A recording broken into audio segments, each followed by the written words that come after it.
तो अगर आप अपने छत की ढलाई करने जा रहे हो और ये 12 गलतियां अगर आप अपनी छत की ढलाई करते समय कर दोगे तो आगे चल के आपका स्लैब पक्का कमजोर हो सकता है। क्योंकि अगर सही जानकारी नहीं होगी तो भले ही आप कितना भी अच्छा मटेरियल क्यों ना इस्तेमाल कर लो, पर आपका छत जो है वो कमजोर हो सकता है। तो इसीलिए चीजें किस तरह से सही तरीके से करनी है, इसके बारे में हम आज के वीडियो में जानने वाले हैं। इस वीडियो में हम स्टेप बाय स्टेप जानेंगे कि कौन से ऐसे इंपॉर्टेंट पॉइंट है जो कि आपको जरूर ध्यान में रखने हैं अपने छत की ढलाई करते समय। अगर आप इन चीजों के तरफ ध्यान दोगे तो डेफिनेटली आपका छत जो है वो काफी मजबूत बनेगा, सालों साल तक वहां पर कोई भी दिक्कत नहीं होगी। तो वीडियो काफी काम की और इंटरेस्टिंग होने वाली है, इसलिए वीडियो पूरा जरूर देखें। चैनल पे अगर आप लोग नए आए हो तो चैनल को जरूर सब्सक्राइब कीजिए। तो यहाँ पर सबसे पहला पॉइंट आ जाता है जो कि है स्टील रेनफोर्समेंट, यानी कि आप जो सरिया इस्तेमाल करते हो उसकी क्वालिटी भी काफी इंपॉर्टेंट होती है और साथ में थिकनेस भी। थंब रूल के हिसाब से अगर हम देखते हैं तो आपके स्लैब के लिए कम से कम 10 mm डाया के स्टील का इस्तेमाल किया जाना चाहिए। अगर आपके इंजीनियर कंसल्ट करते हैं तो आप 8 mm के ऑप्शन के तरफ भी जा सकते हो। और जो सरिया आप स्लैब के लिए इस्तेमाल करने वाले हो उसमें ज्यादा जंग भी नहीं लगा हुआ होना चाहिए। और जो सरिया होगा वो अगर आप TMT टेक्नोलॉजी का इस्तेमाल करते हो तो ये आपके लिए अच्छी बात होगी। TMT यानी कि थर्मो मैकेनिकल ट्रीटेड स्टील होता है और उसके ऊपर इस तरह का ISI मार्क होना चाहिए। और स्टील की जो ग्रेड होती है वो कम से कम Fe 415 से लेके 500 से कम बिल्कुल भी नहीं होनी चाहिए। ये ज्यादा डक्टाइल और अर्थक्वेक रेजिस्टेंट होते हैं। सरिया लेते समय और भी कुछ इंपॉर्टेंट पॉइंट होते हैं, अगर आप उनके बारे में डिटेल में जानना चाहते हो तो उसकी हमने सेपरेट वीडियो बना के रखी है। चाहे तो मैं उस वीडियो की लिंक यहाँ पर आई बटन में दे दूंगा, इस वीडियो के बाद जाकर आप वो वीडियो भी देख सकते हो। इसके बाद अगला इंपॉर्टेंट पॉइंट आ जाता है जो कि काफी ज्यादा जरूरी होता है आपके स्लैब के लिए, वो है कवर ब्लॉक्स। बहुत सारे लोग इसे अवॉइड कर देते हैं जिससे कि आगे चल के स्लैब में काफी ज्यादा कोरोजन की समस्या हो सकती है। जब भी आप छत की ढलाई करते हो, जो स्टील के रॉड्स होते हैं उनका बाहरी एनवायरमेंट से डायरेक्ट कांटेक्ट नहीं आना चाहिए। अगर वो डायरेक्टली बाहर के एनवायरमेंट से कांटेक्ट में आ जाते हैं तो उनमें काफी जल्दी जंग लगने की समस्या होती है, जिससे कि आपके स्लैब की लाइफ भी कम हो जाती है। तो इसके लिए आपको इस तरह का जो कवर आता है इसे आपके स्लैब के रॉड के नीचे रखना काफी ज्यादा जरूरी होता है। और इसका साइज कितना होना चाहिए, तो मिनिमम 20 mm का कवर आपको आपके स्लैब के लिए इस्तेमाल करना है। अगर आप अपने स्लैब को कवर नहीं देते हो तो इससे स्टील मॉइस्चर और वेदर में एक्सपोज होके काफी जल्दी रस्ट होना शुरू हो जाता है। तो इसीलिए कवर देना काफी ज्यादा जरूरी होता है। पॉइंट आ जाता है जो कि है स्लैब की थिकनेस, यानी कि स्लैब की मोटाई। देखिए दोस्तों, जहां तक बात आती है स्लैब के थिकनेस की, तो बहुत सारे लोग अपना काम बचाने के चक्कर में या फिर गलती से अपनी छत की जो थिकनेस होती है यानी कि जो मोटाई होती है उसे कम कर लेते हैं। अब जब भी आपके स्लैब की थिकनेस कम हो जाती है तो वहां पर 2-3 दिक्कतें होती है। सबसे पहली दिक्कत तो यह होती है कि इससे आपके स्लैब की मजबूती कम हो जाती है। दूसरी दिक्कत यहां पर यह आ जाती है कि आपके स्लैब में वाइब्रेशन की भी काफी ज्यादा समस्या होती है। तो इसीलिए कुछ पैसे बचाने के चक्कर में स्लैब की जो मोटाई है उसे कम करने की गलती बिल्कुल भी ना करें। जो रेगुलर घर बनाए जाते हैं वहां पर आप स्लैब की थिकनेस जो है वो कम से कम 5 इंच तक रख सकते हो। जहां पर जरूरी है वहां पर आप अपने स्लैब की थिकनेस और भी ज्यादा कर सकते हो। पर यह जरूर ध्यान में रखिए कि जो रेगुलर घर बनाए जाते हैं वहां पर आपको स्लैब की जो थिकनेस है यानी कि जो मोटाई है उसे 5 इंच से कम बिल्कुल भी नहीं करना है।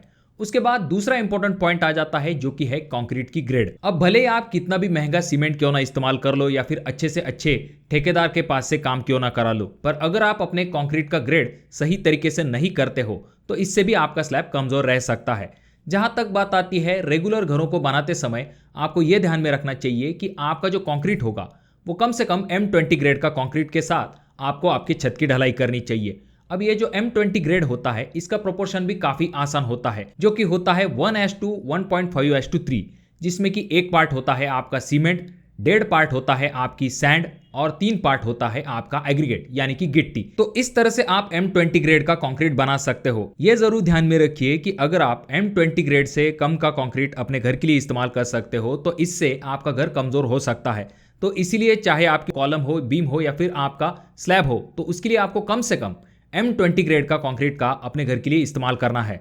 जहां पर जरूरी है वहां पर ज्यादा ग्रेड के कंक्रीट का भी इस्तेमाल किया जाता है। अब यहां पर नेक्स्ट पॉइंट आ जाता है जो कि है पानी की मात्रा, यानी कि कितने प्रमाण में हमें पानी का इस्तेमाल करना है। देखिए दोस्तों, अगर हम सीमेंट सैंड भी अच्छे प्रमाण में ले लेते हैं पर वहां पर अगर हम बहुत ज्यादा प्रमाण में पानी का इस्तेमाल करते हैं क्योंकि बहुत सारी जगह पर आपने ये जरूर देखा होगा कि काम जल्दी कंप्लीट करने के चक्कर में या फिर काम में आसानी होने के चक्कर में बहुत सारे लोग कंक्रीट के अंदर काफी ज्यादा प्रमाण में पानी डाल देते हैं, जो कि आगे चल के आपके स्लैब के स्ट्रेंथ के ऊपर भी इफेक्ट डालता है। साथ में इसकी वजह से आगे चल के आपके स्लैब के ऊपर इस तरह के जो प्लास्टिक श्रिंकेज क्रैक है वो भी काफी ज्यादा प्रमाण में दिखाई देते हैं। तो इसीलिए ये जरूर ध्यान में रखिए कि जब भी आप कंक्रीट का प्रमाण लेने वाले हो, जैसे कि आप M20 ग्रेड लेने वाले हो, तो उसके लिए आपको पानी भी सही प्रमाण में लेना काफी ज्यादा जरूरी होता है। तो इसलिए यह जरूर ध्यान में रखिए कि 30 से लेकर 35 लीटर तक पानी आप एक बैग के लिए इस्तेमाल कर सकते हो, और जो पानी आप स्लैब के लिए इस्तेमाल करने वाले हो उसकी क्वालिटी भी अच्छी होना काफी ज्यादा जरूरी होता है। यानी कि आपको ज्यादा साल्टेड वाटर का इस्तेमाल अपने स्लैब के लिए नहीं करना है। आप जो पानी पीते हो उस तरह का पानी आपको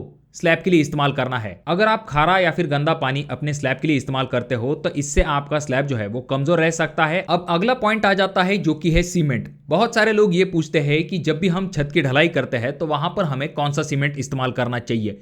देखिए दोस्तों, मार्केट में वैसे तो आपको दो टाइप के सीमेंट मिलते हैं, पहला जो कि है ओपीसी और दूसरा जो कि है पीपीसी। अब यहाँ पर नेक्स्ट पॉइंट आ जाता है जो कि है शटरिंग वर्क। देखिए दोस्तों, भले ही शटरिंग वर्क आपके स्लैब का एक टेम्पररी ढांचा होता है, यानी कि आपके स्लैब को सपोर्ट देने के लिए इस्तेमाल किया जाता है, पर इसकी जो क्वालिटी होती है वो आपके स्लैब के ऊपर डायरेक्टली असर डालती है। एग्जाम्पल के लिए, अगर आपकी शटरिंग प्लेट बेंड होती है तो इससे आपके स्लैब की फिनिशिंग खराब आ सकती है। सेंटरिंग प्लेट में अगर आपके गैप है तो ऐसे में वहां से सीमेंट स्लरी नीचे की तरफ जाके वहां पर हनी कॉम्बिंग जैसी समस्या हो सकती है। जब भी सपोर्ट सही तरीके से नहीं दिए जाते हैं तो वहां पर काफी ज्यादा डिफ्लेक्शन हो जाता है, जहां पर आपको स्लैब जो है वो थोड़ा सा बेंड भी दिखाई दे सकता है। तो इसीलिए आपकी जो सेंटरिंग प्लेट का जॉइंट है वहां पर आपको हमेशा इस तरह के टेप का इस्तेमाल कर लेना चाहिए, जिससे कि सीमेंट स्लरी नीचे की तरफ ना जाए। प्रॉपर लाइन लेवल के साथ आपका शटरिंग वर्क होना चाहिए। अब बात करते हैं नेक्स्ट पॉइंट के बारे में जो कि है वाइब्रेटर का इस्तेमाल।